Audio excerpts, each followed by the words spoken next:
Hello നമസ്കാരം. Study സ്റ്റുഡിയോയിലേക്ക് എല്ലാവർക്കും സ്വാഗതം. നമ്മളിന്ന് ശ്രീനാരായണ ഗുരു ഓപ്പൺ യൂണിവേഴ്സിറ്റി BA തേർഡ് സെമ്മുകാർക്ക് എല്ലാ BA തേർഡ് സെമ്മിൽ എല്ലാ സബ്ജക്റ്റുകാർക്കുള്ളൊരു പേപ്പറാണ് ഹ്യൂമാനിസം ആൻഡ് ലോജിക് എന്നത്.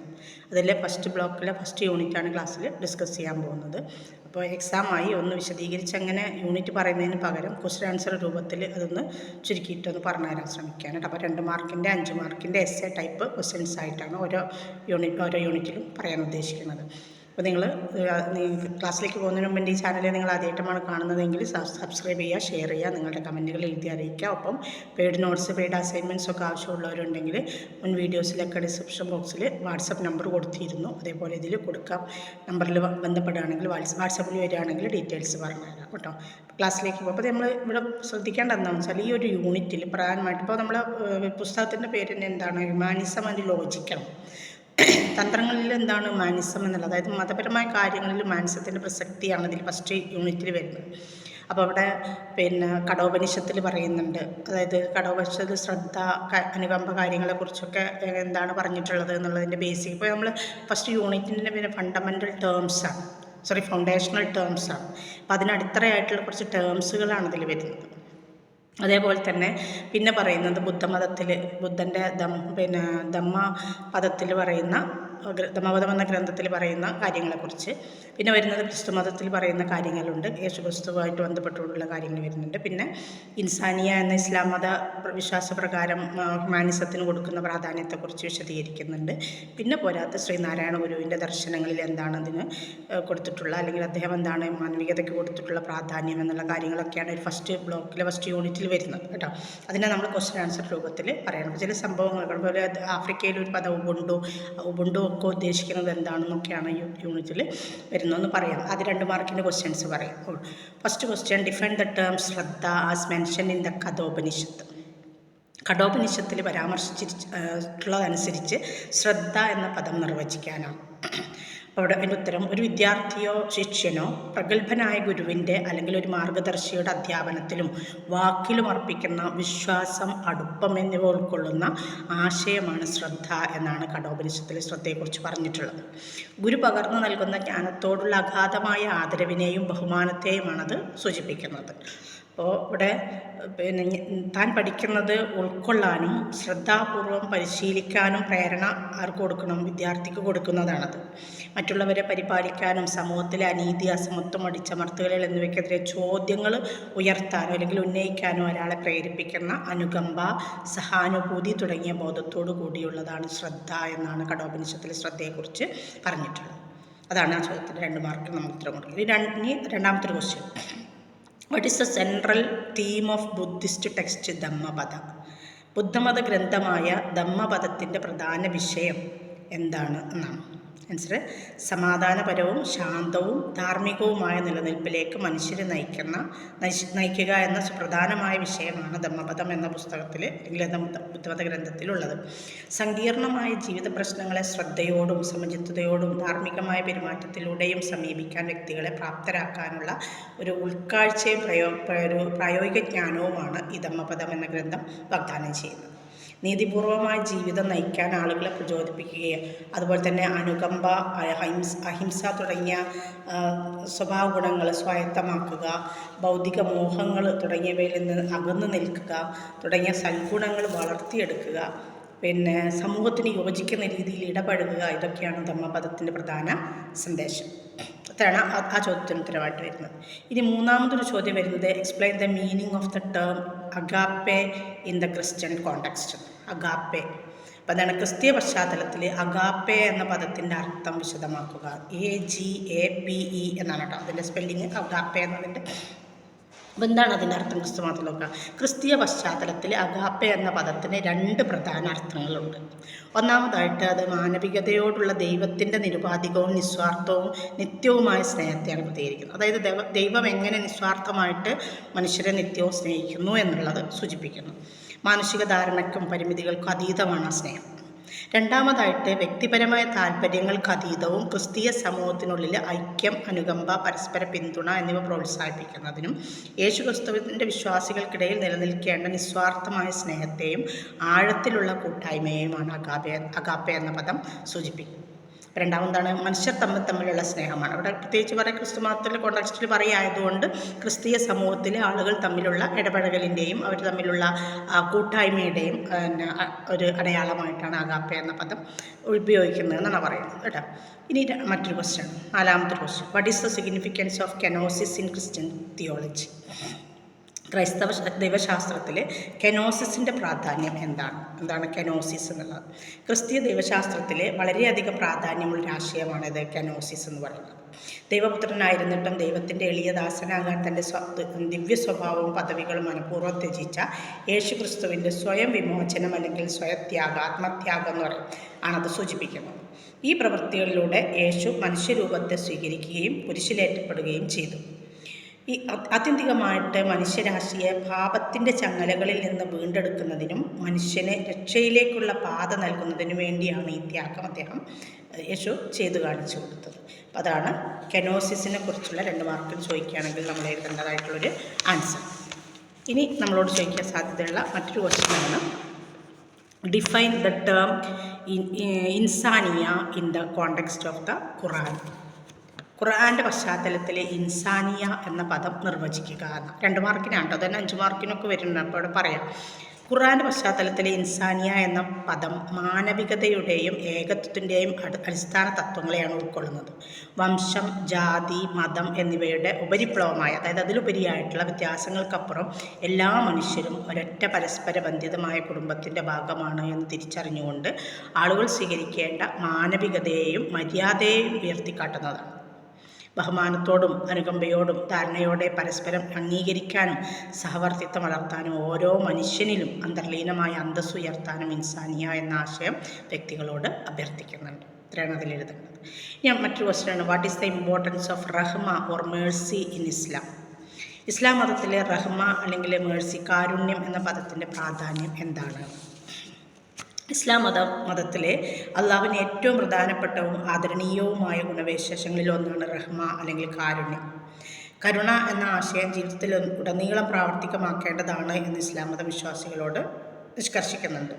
എല്ലാ ജീവജാലങ്ങളോടും അവരുടെ വിശ്വാസങ്ങളോ സാഹചര്യങ്ങളോ ഒന്നും പരിഗണിക്കാതെ അനുകമ്പ, ദയ, ക്ഷമ എന്നിവ കാണിച്ചുകൊണ്ട് ഈ ദിവ്യകാരുണ്യം അനുകരിക്കാനും മുസ്ലിങ്ങളെ ഇത് പ്രോത്സാഹിപ്പിക്കുന്നുണ്ട്. പ്രവാചകൻ മുഹമ്മദ് നബി തന്നെ റഹ്മയുടെ പ്രതിരൂപത്തിന് ഒരു ഉദാഹരണമാണ്. നീതിയും യോജിപ്പുമുള്ള ഒരു സമൂഹം സൃഷ്ടിക്കുന്നതിനുള്ള അടിസ്ഥാന തത്വം എന്ന നിലയിൽ കരുണയുടെ പ്രാധാന്യം അദ്ദേഹത്തിൻ്റെ വചനങ്ങളിൽ ഊന്നിപ്പറയുന്നുണ്ട്. ആരുടെ? പ്രവാചകൻ്റെ വചനങ്ങളിൽ ഊന്നിപ്പറയുന്നു. ഇനി മറ്റൊരു ക്വസ്റ്റ്യനാണ്, what is the central idea behind Sree Narayana Guru's concept of anukampa or compassion? Compassion എന്ന് പറഞ്ഞാൽ അനുകമ്പ എന്ന് തന്നെയാണ്, ചിലപ്പോൾ അനുകമ്പ എന്ന് തന്നെ അങ്ങനെ ഇംഗ്ലീഷിൽ എഴുതും കേട്ടോ. ശ്രീനാരായണ ഗുരുവിൻ്റെ അനുകമ്പ എന്ന ആശയത്തിന് പിന്നിലെ കേന്ദ്ര ആശയം എന്താണ് എന്നാണ് ചോദ്യം. അതിന് ആൻസർ, വ്യക്തിപരമായ സന്തോഷവും പൂർത്തീകരണവും ലക്ഷ്യമിട്ടുള്ള ഒരാളുടെ പ്രവർത്തനങ്ങൾ ഒരേ സമയം മറ്റുള്ളവർക്ക് സന്തോഷവും ക്ഷേമവും നൽകണം എന്ന ആശയത്തെ കേന്ദ്രീകരിച്ചാണ് ശ്രീനാരായണ ഗുരുവിൻ്റെ അനുകമ്പ എന്ന ആശയം രൂപപ്പെട്ടിട്ടുള്ളത്. അതായത് ഞാനിപ്പോൾ എൻ്റെ സന്തോഷത്തിന് വേണ്ടി എന്തെങ്കിലും ചെയ്യുവാണെങ്കിൽ അതെന്താണ്, അത് മറ്റുള്ളവർക്ക് കൂടി ആവണം, ആയിത്തീരണം എന്നാണ് അതുകൊണ്ട് ഉദ്ദേശിക്കുന്നത്.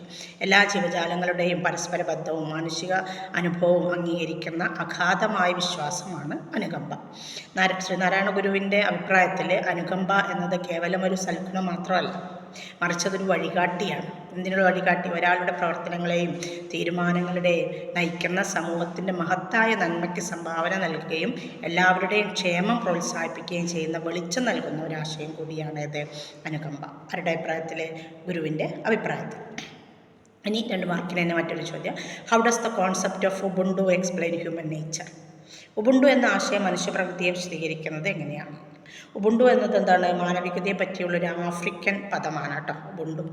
നമുക്ക് അത് അത്ര കൃത്യമായിട്ട് നമുക്ക് പറയാം. ഇപ്പം സംസ്കൃതമൊക്കെ ആണെങ്കിൽ നമ്മൾ മലയാളീസിന് കുറച്ചൊക്കെ നമുക്ക് മനസ്സിലാവും, ദമ്മ എന്നൊക്കെ പറയുമ്പോൾ. അപ്പോൾ ഉബുണ്ടു എന്നതൊരു ആഫ്രിക്കൻ പദമാണ്. ഉബുണ്ടു എന്ന ആശയം മനുഷ്യപ്രകൃതിയെക്കുറിച്ച് സവിശേഷമായ ഒരു കാഴ്ചപ്പാടാണ് നൽകുന്നത്. ഇത് മനുഷ്യരുടെ പരസ്പര ബന്ധത്തിനും ഐക്യത്തിനും ഊന്നൽ നൽകുന്ന ഒരാശയമാണ്. ഇത് വൈയക്തികത അല്ലെങ്കിൽ ഇൻഡിവിജ്വലിസം എന്ന പാശ്ചാത്യ ആശയത്തെ വെല്ലുവിളിക്കുകയും ഒരാളുടെ സ്വത്വത്തെ നിർവചിക്കുന്നത് വ്യക്തിഗതമായ ഗുണവിശേഷങ്ങൾ മാത്രമല്ല എന്നും മറിച്ച് അയാൾ ഉൾപ്പെടുന്ന കൂട്ടായ്മയും സമൂഹവുമാണ് എന്ന ആശയത്തെ മുന്നോട്ട് വയ്ക്കുകയും ചെയ്യുന്നു. മനുഷ്യർ പരസ്പരം ആന്തരികമായിട്ട് ബന്ധപ്പെട്ടിരിക്കുന്നുവെന്നും അവരുടെ സ്വത്വബോധം, അതായത് ഐഡൻറ്റിറ്റി, അവരെ മറ്റുള്ളവരുമായിട്ട് പങ്കിടുന്ന ബന്ധങ്ങളും ഐക്യവും രൂപപ്പെടുത്തുന്നുവെന്നും പരസ്പര ബന്ധത്തിൻ്റെയും പരസ്പര ഉത്തരവാദിത്വത്തിൻ്റെയും അഗാധമായ ബോധം വളർത്തുന്നുവെന്നും ഉബുണ്ടു തിരിച്ചറിയും. അപ്പോൾ മനുഷ്യർക്കിടയിലുള്ള പരസ്പര ബന്ധത്തെ സൂചിപ്പിക്കുന്ന ഒരു പ്രധാനപ്പെട്ട ഒരു കോൺസെപ്റ്റാണ് ഇത് ഉബുണ്ടു എന്ന് പറയും. ഇനി അടുത്തൊരു question, what is the significance of the term emancipation in the context of enlightenment and human rights? ജ്ഞാനോദയത്തിൻ്റെയും മനുഷ്യാവകാശങ്ങളുടെയും പശ്ചാത്തലത്തിൽ വിമോചനം എന്ന പദത്തിൻ്റെ പ്രാധാന്യം എന്താണ്? ഒക്കെ ജ്ഞാനോദയത്തിൻ്റെയും മനുഷ്യാവകാശ പ്രസ്ഥാനങ്ങളുടെയും പശ്ചാത്തലത്തിൽ വിമോചനം അല്ലെങ്കിൽ ഇമാൻസിപ്പേഷൻ എന്ന പദത്തിന് അഗാധമായ പ്രാധാന്യമുണ്ട്. യുക്തി പ്രയോഗത്തിലൂടെയും അറിവ് പിന്തുടരുന്നതിലൂടെയും സ്വയം പര്യാപ്തത, സ്വാതന്ത്ര്യം എന്നിവ കൈവരിക്കുന്ന പ്രക്രിയയെയാണിത് സൂചിപ്പിക്കുന്നത്. അടിച്ചമർത്തൽ, അജ്ഞത, അനീതി എന്നിവയുടെ ചങ്ങലകളിൽ നിന്ന് വ്യക്തികളുടെ സ്വാതന്ത്ര്യത്തെയാണ് വിമോചനം എന്ന പദം പ്രതിനിധീകരിക്കുന്നത്. ഇത് വംശം, ലിംഗഭേദം അല്ലെങ്കിൽ സാമൂഹിക പദവി എന്നിവ കണക്കിലെടുക്കാതെ എല്ലാവർക്കും അടിസ്ഥാന മനുഷ്യാവകാശങ്ങളും സമത്വവും സ്ഥാപിക്കുന്നതിനെയാണ് ഉദ്ഘോഷിക്കുന്നത്. സ്വത്വബോധം, അന്തസ്സ്, ഒരാളുടെ പൂർണ്ണ കഴിവുകളുടെ സാക്ഷാത്കാരം എന്നിവയ്ക്കുള്ള മനുഷ്യൻ്റെ അന്വേഷണത്തെയാണിത് അടയാളപ്പെടുത്തുന്നത്. അപ്പോൾ അതൊരു ക്വസ്റ്റ്യൻ ആൻസർ. ഇനി മറ്റൊന്ന്, explain the concept of karuna or compassion in Buddhism. ബുദ്ധമതത്തിലെ കരുണ അല്ലെങ്കിൽ കമ്പാഷൻ, അനുകമ്പ എന്ന ആശയം വിശദീകരിക്കുക എന്നാണ്. ബുദ്ധമതത്തിൽ കരുണ എന്നത് പ്രജ്ഞയെപ്പോലെ തന്നെ ഓരോ വ്യക്തിയും നേടാൻ ശ്രമിക്കേണ്ട ഏറ്റവും അനിവാര്യവും ആദരണീയവുമായ ഗുണങ്ങളിലൊന്ന്. എല്ലാ ജീവജാലങ്ങളോടും അനുകമ്പയും സഹാനുഭൂതിയും പ്രകടിപ്പിക്കാൻ കാരണമാകുന്ന കരുണ മറ്റുള്ളവരെ ഉപദ്രവിക്കുന്നതിൽ നിന്നും ദ്രോഹിക്കുന്നതിൽ നിന്നും വ്യക്തിയെ തടയുന്നു.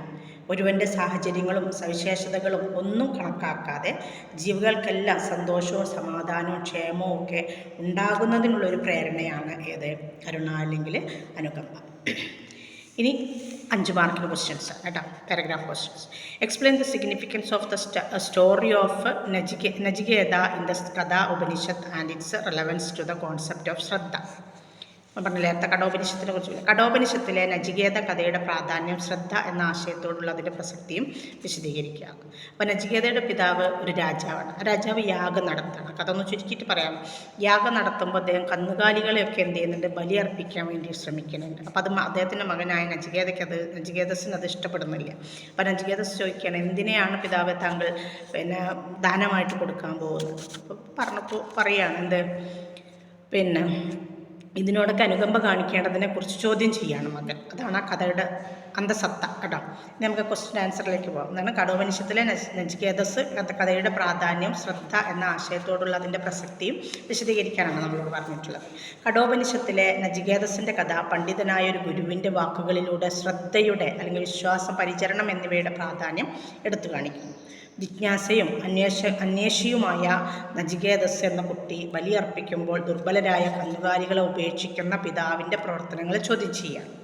അനീതിക്കെതിരെ ചോദ്യങ്ങൾ ഉന്നയിക്കാനും മറ്റുള്ളവരെ, അതായത് മൃഗങ്ങളെപ്പോലും അവരുടെ ക്ഷേമത്തെക്കുറിച്ചുള്ള അദ്ദേഹത്തിൻ്റെ കരുതൽ ശ്രദ്ധയുടെ പ്രാധാന്യമാണ് വെളിപ്പെടുത്തുന്നത്.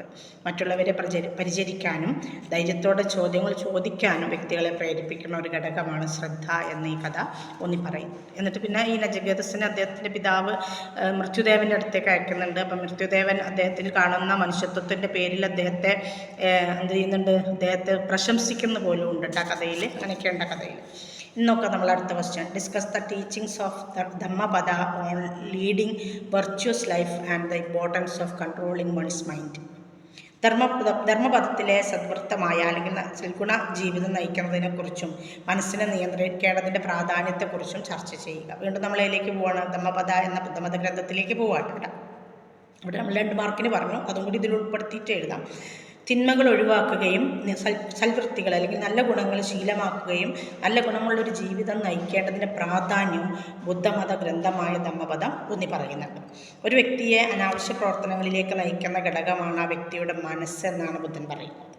അതുകൊണ്ട് ഒരാളുടെ മനസ്സിനെ നിയന്ത്രിക്കേണ്ടതിൻ്റെ പ്രാധാന്യം ഈ ഗ്രന്ഥം വളരെ വ്യക്തമായിട്ട് തന്നെ വിവരിക്കുന്നുണ്ട്.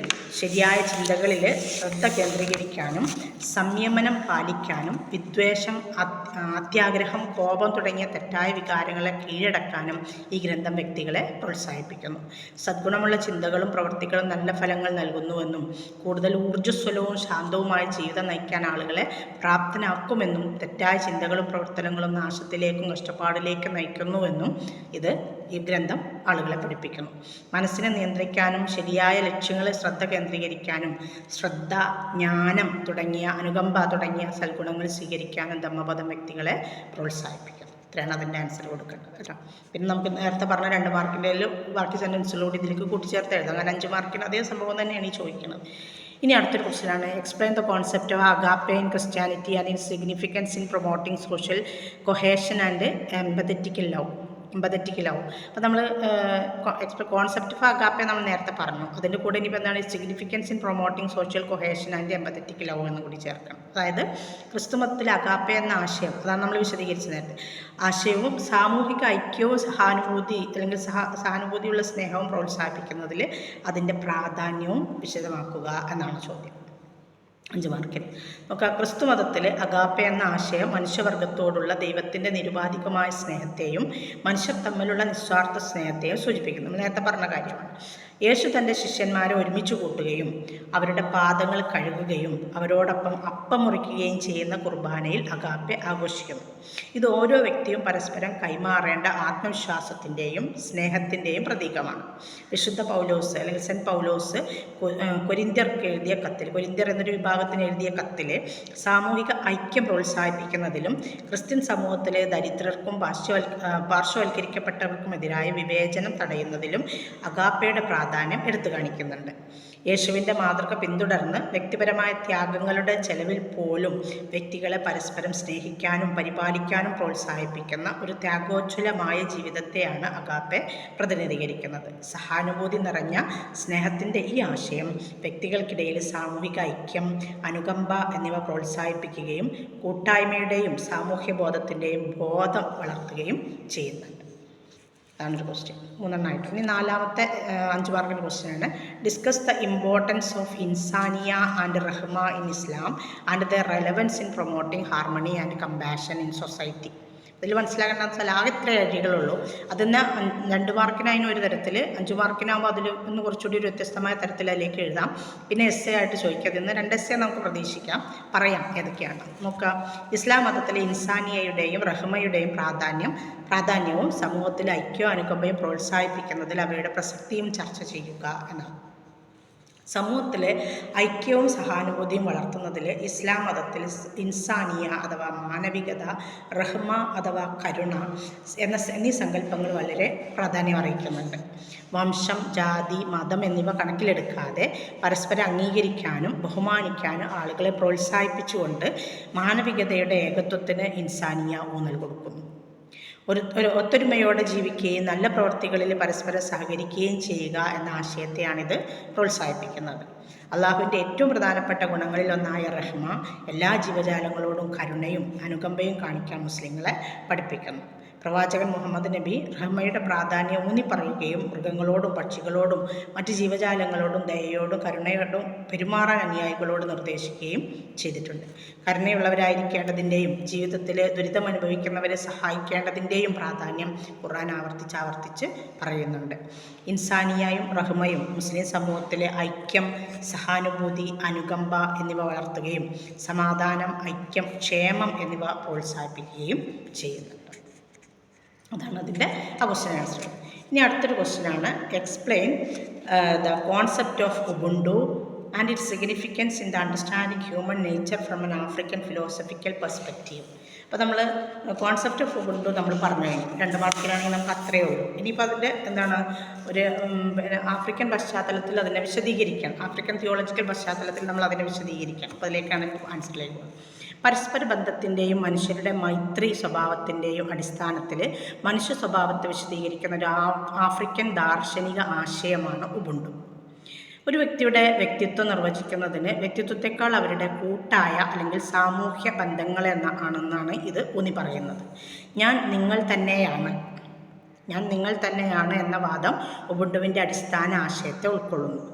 വ്യക്തികൾക്കിടയിൽ നിലനിൽക്കുന്ന പരസ്പരാശ്രിതത്വവും പരസ്പര ബന്ധവുമാണിത് ഉയർത്തിക്കാട്ടുന്നത്.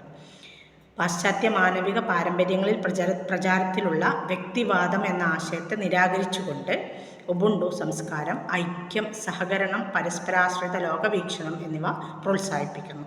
മനുഷ്യർ അവരുടെ യുക്തിബോധവും ധാർമ്മികതയും അവരുടെ സാമൂഹിക ജീവിതത്തിൽ നിന്ന് നേടുന്നു എന്നും കൂട്ടായ ബന്ധങ്ങളിലൂടെ മാനവികത പ്രകടിപ്പിക്കുന്നുവെന്നും ഇത് സൂചിപ്പിക്കുന്നുണ്ട്. അതുപോലെ മനുഷ്യപ്രകൃതിയുടെ ഈ സാമുദായിക വശത്തിൽ അന്തർലീനമായ ഈ മാനുഷിക സ്വഭാവം വ്യക്തിനിഷ്ഠവും യുക്തിപരവുമായ കഴിവുകളുമുള്ള ഒരു വ്യക്തിയെക്കുറിച്ചുള്ള പാശ്ചാത്യ ആശയത്തെ തന്നെ വെല്ലുവിളിക്കുന്നു. സമൂഹം, ബന്ധങ്ങൾ, കൂട്ടായ ക്ഷേമം എന്നിവയുടെ പ്രാധാന്യം ഊന്നി പറയുന്ന ഉബുണ്ടു മനുഷ്യ സ്വഭാവത്തെക്കുറിച്ച് ഒരു സവിശേഷമായ കാഴ്ചപ്പാടാണ് വാഗ്ദാനം ചെയ്യുന്നത്. ഇത്രയാണ് അതിൻ്റെ ആൻസർ വരുന്നത്. ഇനി മറ്റൊരു ക്വസ്റ്റ്യൻ തന്നെ, പാരഗ്രാഫ് 5 മാർക്കിന് തന്നെ. എന്താണ്? Discuss the significance of the concept of emancipation in the context of enlightenment and human rights movement. അത് അതിനെ കുറച്ചധികം എഴുതാണ്ടാവും കേട്ടോ, അതൊരു നമുക്ക് നോക്കാം. ജ്ഞാനോദയത്തിൻ്റെയും മനുഷ്യാവകാശ പ്രസ്ഥാനങ്ങളുടെയും പശ്ചാത്തലത്തിൽ വിമോചനം എന്ന ആശയത്തിൻ്റെ പ്രാധാന്യം ചർച്ച ചെയ്യുക എന്നാണ്. നോക്കാം, ജ്ഞാനോദയത്തിൻ്റെയും മനുഷ്യാവകാശ പ്രസ്ഥാനങ്ങളുടെയും പശ്ചാത്തലത്തിൽ വിമോചനം എന്ന ആശയത്തിന് കാര്യമായ പ്രാധാന്യം തന്നെയുണ്ട്. ജ്ഞാനോദയ കാലഘട്ടത്തിലെ യുക്തിയുടെ ഉപയോഗത്തിലൂടെ സ്വയം ഭരണവും സ്വാതന്ത്ര്യവും കൈവരിക്കുന്ന ഒരു പ്രക്രിയയായിട്ട് വിമോചനം നിർവചിക്കപ്പെട്ടു. ഇമ്മാനുവൽ കാന്തിനെ പോലുള്ള ചിന്തകർ വിമോചനത്തെ സ്വന്തം നിയന്ത്രിത പരിശീലനത്തിൽ നിന്നുള്ള മോചനമായിട്ടാണ് കണ്ടത്. മറ്റുള്ളവരുടെ മാർഗനിർദ്ദേശമില്ലാതെ സ്വന്തം യുക്തിയും ധാരണയും ഉപയോഗിക്കാൻ വ്യക്തികളെ പ്രോത്സാഹിപ്പിച്ച ഒരു സംഭവമാണ്. യുക്തിക്കും സ്വയംഭരണത്തിനും നൽകിയ ഈ ഊന്നൽ വിമോചനത്തിലേക്കും മനുഷ്യാവകാശങ്ങളിലേക്കുമുള്ള വിശാലമായ മുന്നേറ്റങ്ങൾക്ക് വഴിയൊരുക്കി. ഇതൊരു എസ്സേയായിട്ട് വരെ വേണമെങ്കിൽ ചോദിക്കാൻ സാധ്യതയുണ്ട് കേട്ടോ. 19-ാം നൂറ്റാണ്ടിലെ വിമോചനം എന്ന ആശയം സ്ത്രീകളുടെയും തൊഴിലാളികളുടെയും വിമോചനവുമായിട്ട് വളരെ ബന്ധപ്പെട്ട് കിടക്കുകയും ചെയ്തു. അവരുടെ പറഞ്ഞ തൊഴിലാളികളുടെയും സ്ത്രീകളുടെയും സാമ്പത്തിക, സാമൂഹിക, രാഷ്ട്രീയ അവകാശങ്ങൾക്ക് വേണ്ടി അത് നിലകൊള്ളുകയും ചെയ്തു. കാൾ മാർക്സിനെ സംബന്ധിച്ചിടത്തോളം വിമോചനം അദ്ദേഹത്തിൻ്റെ ഇത്തരം ചിന്തയുടെ കേന്ദ്രബിന്ദു തന്നെയാണ്. രാഷ്ട്രീയ വിമോചനവും മനുഷ്യ വിമോചനവും തമ്മിൽ അദ്ദേഹം വേർതിരിച്ചു. രണ്ടാമത്തേത് അസംസ്കൃത ബൗദ്ധിക ആവശ്യങ്ങളിൽ നിന്നും ആവശ്യകതയിൽ നിന്നുമുള്ള മോചനമാണ്. മനുഷ്യാവകാശങ്ങൾ സ്ഥാപിക്കുക, സമത്വം പ്രോത്സാഹിപ്പിക്കുക, വ്യക്തികൾക്കും പാർശ്വവൽക്കരിക്കപ്പെട്ട വിഭാഗങ്ങൾക്കും കൂടുതൽ സ്വാതന്ത്ര്യങ്ങൾ സൃഷ്ടിക്കുക എന്നിവയുടെ പ്രക്രിയയാണ് വിമോചനം എന്ന ആശയം കൊണ്ട് അർത്ഥമാക്കുന്നത്. അടിച്ചമർത്തപ്പെടുന്ന വ്യവസ്ഥകളെ വെല്ലുവിളിച്ചും കൂടുതൽ തുല്യതയിലും നീതിയിൽ അധിഷ്ഠിതമായ സമൂഹത്തിന് വേണ്ടി പ്രയത്നിച്ചുമുള്ള വിപ്ലവങ്ങൾക്കും മനുഷ്യാവകാശ പ്രസ്ഥാനങ്ങൾക്കും സാമൂഹിക മുന്നേറ്റങ്ങൾക്കും പിന്നിലെ ചാലകശക്തിയായിട്ട് വിമോചനം എന്ന ആശയം മാറി. അടിമത്തം, കൊളോണിയലിസം, പുരുഷാധിപത്യം, വംശം, ലിംഗഭേദം അല്ലെങ്കിൽ സാമൂഹിക പദവി എന്നിവയെ അടിസ്ഥാനമാക്കിയുള്ള വിവേചനം തുടങ്ങിയ വിവിധ തരത്തിലുള്ള അടിച്ചമർത്തലുകളിൽ നിന്ന് ആളുകളെ മോചിപ്പിക്കാൻ വിമോചന പ്രസ്ഥാനങ്ങൾ ശ്രമിച്ചു. വനിതാ വോട്ടവകാശ പ്രസ്ഥാനം, പൗരാവകാശ പ്രസ്ഥാനം, LGBTQ+ അവകാശ പ്രസ്ഥാനം എന്നിവയെല്ലാം വിമോചനത്തിനും തുല്യ അവകാശങ്ങൾക്കും വേണ്ടിയുള്ള പോരാട്ടങ്ങളുടെ ഉദാഹരണങ്ങളാണ്. കൂടാതെ നിയന്ത്രണങ്ങളിൽ നിന്നും ബുദ്ധിപരമായ അടിച്ചമർത്തലിൽ നിന്നും മുക്തമായ അഭിപ്രായ സ്വാതന്ത്ര്യം, ആവിഷ്കാരം, ശാസ്ത്രീയ അന്വേഷണം എന്നിവയ്ക്കായി വാദിക്കുന്ന വിമോചനം എന്ന ആശയം അറിവിൻ്റെയും ആശയങ്ങളുടെയും മേഖലയിലും വളരെയേറെ പ്രയോഗിച്ചിട്ടുണ്ട്. ഇത് വിമർശനാത്മക ചിന്തയെ പ്രോത്സാഹിപ്പിക്കുകയും ഒപ്പം മനുഷ്യൻ്റെ സാധ്യതകളെയും പുരോഗതിയെയും തടസ്സപ്പെടുത്തുന്ന നിർബന്ധിത വിശ്വാസങ്ങളെയും അതുപോലെ പരമ്പരാഗത പരിമിതികളെയും തകർക്കുകയും ചെയ്യുന്നുണ്ട്. ചുരുക്കത്തിൽ വിമോചനം സാമൂഹിക മാറ്റത്തിനുള്ള ശക്തമായ ഒരു ശക്തിയാണ്. അടിച്ചമർത്തൽ വ്യവസ്ഥകളെ വെല്ലുവിളിക്കുകയും കൂടുതൽ നീതിയുക്തവും തുല്യവുമായൊരു ലോകത്തിന് വേണ്ടി വാദിക്കുകയും ചെയ്യുന്നുണ്ടത്. യുക്തി, വിമർശനാത്മക ചിന്ത, അതുപോലെ മനുഷ്യാവകാശങ്ങളോടുള്ള പ്രതിബദ്ധത എന്നിവ സ്വീകരിക്കാൻ ഇത് വ്യക്തികളെയും സമൂഹങ്ങളെയും പ്രോത്സാഹിപ്പിക്കുന്നു. അതേസമയം മനുഷ്യൻ്റെ കഴിവിൻ്റെയും അന്തസ്സിൻ്റെയും പൂർണ്ണ സാക്ഷാത്കാരത്തെ പരിമിതപ്പെടുത്തുന്ന തടസ്സങ്ങൾ തകർക്കാൻ അത് നിരന്തരം ശ്രമിക്കുകയും ചെയ്യുന്നുണ്ട്. നമ്മൾ എസ്സേ ക്വസ്റ്റ്യൻ കൊണ്ട് പറഞ്ഞല്ലോ, ഒരു ക്വസ്റ്റ്യനിൽ എസ്സേ ആയിട്ട് വരുന്നത് നോക്കാം. Discuss the concept of karuna or compassion in Buddhism and its relevance in the promoting a peaceful and harmonious society. ബുദ്ധമതത്തിലെ കരുണ അല്ലെങ്കിൽ അനുകമ്പ എന്ന ആശയവും സമാധാനപരവും കൂട്ടായ്മയുടേതുമായ ഒരു സമൂഹത്തെ പ്രോത്സാഹിപ്പിക്കുന്നതിൽ അതിൻ്റെ പ്രസക്തിയും ചർച്ച ചെയ്യുക എന്നാണ് എസ്സേ വരുന്നത് കേട്ടോ. നമുക്ക് ആൻസർ. ബുദ്ധമത തത്വചിന്തയിലും വിദ്യാഭ്യാസത്തിലും കരുണ അഥവാ അനുകമ്പ എന്ന ആശയത്തിന് ഒരു പ്രധാന സ്ഥാനമുണ്ട്. നേരത്തെ പറഞ്ഞത് തന്നെയാണ്. കരുണയെ പ്രജ്ഞ അല്ലെങ്കിൽ ജ്ഞാനം അതോടൊപ്പം വളർത്തിയെടുക്കേണ്ട ഏറ്റവും ആവശ്യ ഗുണങ്ങളിലൊന്നായിട്ടാണ് കണക്കാക്കപ്പെടുന്നത്. കാരണം ഇത് യഥാർത്ഥ ജ്ഞാനോദയവും ആത്മീയ വളർച്ചയും കൈവരിക്കുന്നതിനുള്ള അടിത്തറയാണ് എന്ന് വിശ്വസിക്കപ്പെടുന്നുണ്ട്. സ്വാർത്ഥ താല്പര്യത്തിൻ്റെ അതിർവരമ്പുകൾ മറികടന്ന് മറ്റുള്ളവരോട് നിരുപാധികമായ സഹാനുഭൂതിയും ദയയും പ്രകടിപ്പിക്കാനുള്ള ശക്തമായ ആഗ്രഹമായിട്ടാണ് കരുണയെ പലപ്പോഴും വിശേഷിപ്പിക്കുന്നത്. എല്ലാ ജീവജാലങ്ങളും അവയുടെ വർഗമോ അവയുടെ സ്വഭാവമോ ഒന്നും പരിഗണിക്കാതെ അനുകമ്പക്ക് അർഹരാണെന്നും ബഹുമാനത്തോടും അഹിംസയോടും കൂടി പെരുമാറണമെന്നും ബുദ്ധൻ്റെ തത്വങ്ങൾ ഊന്നി പറയുന്നുണ്ട്. ബുദ്ധതത്വങ്ങൾ ഉൾക്കൊള്ളുന്ന ബുദ്ധഗ്രന്ഥമായ ധർമ്മപദം കരുണയുടെ പ്രാധാന്യവും സൽഗുണ ജീവിതം നയിക്കുന്നതിൽ അതിൻ്റെ പങ്കും എടുത്തു കാണിക്കുന്നുണ്ട്. നമ്മൾ നേരത്തെ പറഞ്ഞതാണ്. സാർവത്രിക അനുകമ്പയുടെ മനോഭാവം വളർത്തിയെടുക്കാനും മറ്റുള്ളവർക്ക് ദോഷം വരുത്തുന്നതിൽ നിന്ന് വിട്ടുനിൽക്കാനും ചുറ്റുമുള്ളവർക്ക് സന്തോഷവും സമാധാനവും നൽകാനുമുള്ള വഴികൾ സജീവമായി തേടാനും ഇത് വ്യക്തികളെ പ്രോത്സാഹിപ്പിക്കുന്നുണ്ട്. സഹാനുഭൂതി വളർത്തുന്നതിലൂടെ കഷ്ടപ്പാടിൻ്റെയും സംഘർഷത്തിൻ്റെയും മൂലകാരണമായ വിദ്വേഷം, അത്യാഗ്രഹം, കോപം തുടങ്ങിയ നിഷേധാത്മക വികാരങ്ങളെ കീഴടക്കാൻ കഴിയും എന്ന് ധമ്മപദം ഊന്നി പറയുന്നു. ബുദ്ധമതത്തിൻ്റെ അടിസ്ഥാന തത്വമായ അഹിംസ അഥവാ അനുകമ്പ എന്ന തത്വവുമായി കരുണ എന്ന ആശയം അടുത്ത് ബന്ധപ്പെട്ടിരിക്കുന്നു. അനുകമ്പ സ്വീകരിക്കുന്നതിലൂടെ ശാരീരിക പ്രവർത്തനങ്ങളിലൂടെ മാത്രമല്ല വാക്കുകളിലൂടെയും ചിന്തയിലൂടെയും ഏതെങ്കിലും ജീവിയെ ഉപദ്രവിക്കുന്നതിൽ നിന്ന് വിട്ടുനിൽക്കാൻ വ്യക്തികളെ അത് പ്രേരിപ്പിക്കും. കരുണയിൽ വേരൂന്നിയ ഈ അഹിംസാത്മക സമീപനം എല്ലാ ജീവജാലങ്ങൾക്കുമിടയിൽ സമാധാനപരമായ സഹവർത്തിത്വം പ്രോത്സാഹിപ്പിക്കുകയും പരസ്പര ആശ്രിതമായ ഒരു സമൂഹത്തെ പരിപോഷിപ്പിക്കുകയും ചെയ്യുന്നുണ്ട്. മാത്രവുമല്ല, മറ്റുള്ളവർക്ക് ദോഷം വരുത്തുന്നതിൽ നിന്ന് വിട്ടുനിൽക്കാൻ കരുണ എന്ന ആശയം നമ്മെ പ്രാപ്തരാക്കുന്നു. മറ്റുള്ളവരുടെ കഷ്ടപ്പാടുകൾ ചുരുക്കാനുള്ള മാർഗങ്ങൾ സജീവമായിട്ട് അന്വേഷിക്കുന്നതിനെ കുറിച്ചും അതിൽ ഉൾപ്പെടുന്നുണ്ട്. പ്രതിഫലമോ അംഗീകാരമോ പ്രതീക്ഷിക്കാതെ ദയ, ദാനധർമ്മം, ആവശ്യമുള്ളവർക്ക് സേവനം എന്നിവയിലൂടെ ഇത് നേടാൻ കഴിയും. കരുണ സ്വാംശീകരിക്കുന്നതിലൂടെ വ്യക്തികൾക്ക് പല സാമൂഹിക സംഘർഷങ്ങളുടെയും അസ്വാരസ്യങ്ങളുടെയും മൂലകാരണങ്ങളായ സ്വാർത്ഥതയുടെയും ബന്ധങ്ങളുടെ ചക്രത്തിൽ നിന്ന് മുക്തി നേടാൻ കഴിയുമെന്ന് ബുദ്ധമത പാരമ്പര്യം ഊന്നി പറയുന്നുണ്ട്. പാരിസ്ഥിതിക സുസ്ഥിരതയ്ക്കും പ്രകൃതി സംരക്ഷണത്തിനും കരുണ എന്ന ആശയത്തിൽ പ്രാധാന്യമുണ്ട്.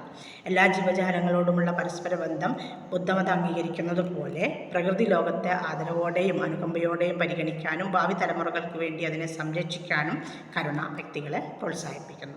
അനുകമ്പയോടുള്ള ഈ സമഗ്ര സമീപനം മനുഷ്യരും പരിസ്ഥിതിയും തമ്മിലുള്ള സഹവർത്തിത്വത്തെ പ്രോത്സാഹിപ്പിക്കുകയും സുസ്ഥിരവും സമാധാനപരവുമായ ഒരു സമൂഹത്തെ നിർമ്മിക്കുകയും ചെയ്യും. ചുരുക്കത്തിൽ ബുദ്ധമതത്തിലെ കരുണ എന്ന ആശയം വ്യക്തികൾക്കും സമൂഹങ്ങൾക്കും ഒരുപോലെ വഴികാട്ടിയായിട്ട് വർത്തിക്കുന്നു. അഹിംസ, സഹാനുഭൂതി, നിസ്വാർത്ഥത, എല്ലാത്തരം ജീവജാലങ്ങളോടുമുള്ള ആദരവ് എന്നിവ അത് പ്രോത്സാഹിപ്പിക്കുന്നു. അനുകമ്പ വളർത്തിയെടുക്കുന്നതിലൂടെ വ്യക്തികൾക്ക് പലപ്പോഴും സംഘർഷത്തിലേക്കും കഷ്ടപ്പാടിലേക്കും നയിക്കുന്ന നിഷേധാത്മക വികാരങ്ങളുടെയും സ്വാർത്ഥ പ്രവണതകളെയും മറികടക്കാനും അതിലൂടെ കഴിയും. ഇത് സാമൂഹ്യമായും പ്രകൃതിയുമായും കൂടുതൽ സമാധാനപരവും യോജിപ്പുള്ളതും സുസ്ഥിരവുമായ സഹവർത്തിത്വത്തിന് വഴിയൊരുക്കും. അത്രയും നമ്മളതിൻ്റെ ആൻസറായിട്ട് കൊടുക്കും. ഇനി ഇതിൻ്റെ എസ്സേ ആയിട്ട് ചോദിക്കാൻ സാധിക്കും. ഇത്ര എഴുതാണ്ടാവില്ല കേട്ടോ. എസ്സേ ആയിട്ട് ചോദിക്കുന്ന ചോദ്യമാണ്: examine the concept of emancipation and understood in the context of enlightenment, thinking and human rights movements and discuss its relevance in contemporary society എന്നാണ്. അപ്പോൾ നമ്മൾ നേരത്തെ പറഞ്ഞത് തന്നെയാണ്, പക്ഷെ അത് അത്ര തന്നെ നമുക്കതിൽ എഴുതാനുള്ളൂ. എന്നാലും ഒന്ന് പറയാം. എൻ്റെ ചോദ്യം എന്താണ്? ജ്ഞാനോദയ ചിന്തയുടെയും മനുഷ്യാവകാശ പ്രസ്ഥാനങ്ങളുടെയും പശ്ചാത്തലത്തിൽ മനസ്സിലാക്കിയ വിമോചനം എന്ന ആശയം പരിശോധിക്കുകയും സമകാലീന സമൂഹത്തിൻ്റെ പ്രസക്തി ചർച്ച ചെയ്യുകയും ചെയ്യുക എന്നാണ്. അപ്പോൾ ചരിത്രത്തിലുടനീളം ജ്ഞാനോദയ ചിന്തയെയും മനുഷ്യാവകാശ പ്രസ്ഥാനത്തെയും ചുറ്റിപ്പറ്റിയുള്ള സംവാദത്തെ രൂപപ്പെടുത്തുന്നതിൽ വിമോചനം എന്ന ആശയം ഒരു പ്രധാന പങ്ക് വഹിച്ചിട്ടുണ്ട്. അതിൻ്റെ അടിസ്ഥാനത്തിൽ വിമോചനം എന്നത് വ്യക്തികളെയോ ഗ്രൂപ്പുകളെയോ വിവിധ തരത്തിലുള്ള അടിച്ചമർത്തൽ, കീഴ്പ്പെടുത്തൽ അല്ലെങ്കിൽ അവരുടെ മേൽ അടിച്ചേൽപ്പിക്കുന്ന നിബന്ധനകൾ എന്നിവയിൽ നിന്ന് മോചിപ്പിക്കുന്ന പ്രക്രിയയാണ് സൂചിപ്പിക്കുന്നത്. ജ്ഞാനോദയ കാലഘട്ടത്തിലെ പാരമ്പര്യം, അതുപോലെ സിദ്ധാന്തം, സാമൂഹിക പരിമിതികൾ എന്നിവയുടെ ചങ്ങലകളിൽ നിന്ന് മുക്തി നേടാൻ യുക്തിയും ചിന്തയും ഉപയോഗിക്കുന്ന എന്ന ആശയവുമായിട്ട് വിമോചനം അടുത്ത് ബന്ധപ്പെട്ടിട്ടുണ്ട്. ഇമ്മാനുവൽ കാന്തിനെ പോലുള്ള ചിന്തകർ സ്വയം നിർണയാവകാശവും സ്വാതന്ത്ര്യവും കൈവരിക്കുന്നതിനുള്ള ഒരു മാർഗമായിട്ട് വിമോചനം എന്ന ആശയത്തെ ഉയർത്തിപ്പിടിക്കുകയും മറ്റുള്ളവരുടെ ആജ്ഞകൾ അന്ധമായിട്ട് പിന്തുടരുന്നതിനു പകരം അവരുടെ ധാരണയെ ആശ്രയിക്കാൻ വ്യക്തികളെ പ്രോത്സാഹിപ്പിക്കുകയും ചെയ്തു. യുക്തിക്കും സ്വയം നിർണയത്തിനുമുള്ള ഈ ഊന്നൽ വിമോചനത്തിലേക്കും മനുഷ്യാവകാശങ്ങൾ പിന്തുടരുന്നതിനുള്ള വിശാലമായ മുന്നേറ്റങ്ങൾക്ക് അടിത്തറയിടുന്നതിനും കാരണമാണ്. 19-ാം നൂറ്റാണ്ടിൽ വിമോചനം എന്ന ആശയം അവർ അഭിമുഖീകരിച്ച വ്യവസ്ഥാപിതമായ അടിച്ചമർത്തലിൽ നിന്നും അസമത്വങ്ങളിൽ നിന്നും മുക്തി നേടാൻ ശ്രമിച്ച സ്ത്രീകൾ, തൊഴിലാളികൾ പോലുള്ള പാർശ്വവൽക്കരിക്കപ്പെട്ട വിഭാഗങ്ങളുടെ പോരാട്ടങ്ങളുമായിട്ട് അമേദ്യമായിട്ട് ബന്ധപ്പെട്ടിരിക്കുന്നു. ഉദാഹരണത്തിന് അടിസ്ഥാന അവകാശങ്ങളും രാഷ്ട്രീയ പ്രാതിനിധ്യവും നിഷേധിക്കുന്ന പുരുഷാധിപത്യ ഘടനകളിൽ നിന്ന് സ്ത്രീകളെ മോചിപ്പിക്കുന്നതിന് വേണ്ടിയിട്ട് വനിതാ വോട്ടവകാശ പ്രസ്ഥാനം പോരാടി. അതുപോലെ വ്യവസായവൽക്കരണവും മുതലാളിത്തവും അടിച്ചേൽപ്പിച്ച ചൂഷണ സാഹചര്യങ്ങളിൽ നിന്ന് തൊഴിലാളികളെ മോചിപ്പിക്കാനും ന്യായമായ വേതനം, മാന്യമായ തൊഴിൽ സാഹചര്യങ്ങൾ സംഘടിപ്പിക്കാനുള്ള അവകാശം എന്നിവയ്ക്കായിട്ട് വാദിക്കാനും തൊഴിലാളി പ്രസ്ഥാനത്തിനും കഴിഞ്ഞിട്ടുണ്ട്. അപ്പോൾ സാമ്രാജ്യത്വം, വംശീയത, മനുഷ്യത്വരഹിതത എന്നിവയുടെ ചങ്ങലകളിൽ നിന്ന് സ്വയം മോചിപ്പിക്കാൻ അടിച്ചമർത്തപ്പെട്ട ജനത ശ്രമിച്ച കൊളോണിയൽ വിരുദ്ധ, അടിമത്ത വിരുദ്ധ പ്രസ്ഥാനങ്ങൾക്ക് പിന്നിലെ ചാലകശക്തി കൂടിയാണ് ഈ വിമോചനം എന്ന ആശയം. ഇത്രയാണ് ഇതിൽ നമുക്ക് വരുന്നത് കേട്ടോ. നന്നായിട്ട് പഠിക്കുക. നോട്ട്സ് ഇതിൻ്റെ ഇപ്പോൾ ഒരു ബ്ലോക്കിൽ ഒരു യൂണിറ്റിൻ്റെ ആയിട്ടുള്ള നോട്ട്സ് ഇത് ചോദിച്ചുകൊണ്ട് വരരുത്. നാളത്തേക്ക് വേണമെങ്കിൽ ഒരു ബ്ലോക്ക് കംപ്ലീറ്റ് ചെയ്ത് തരാം. ഓക്കെ.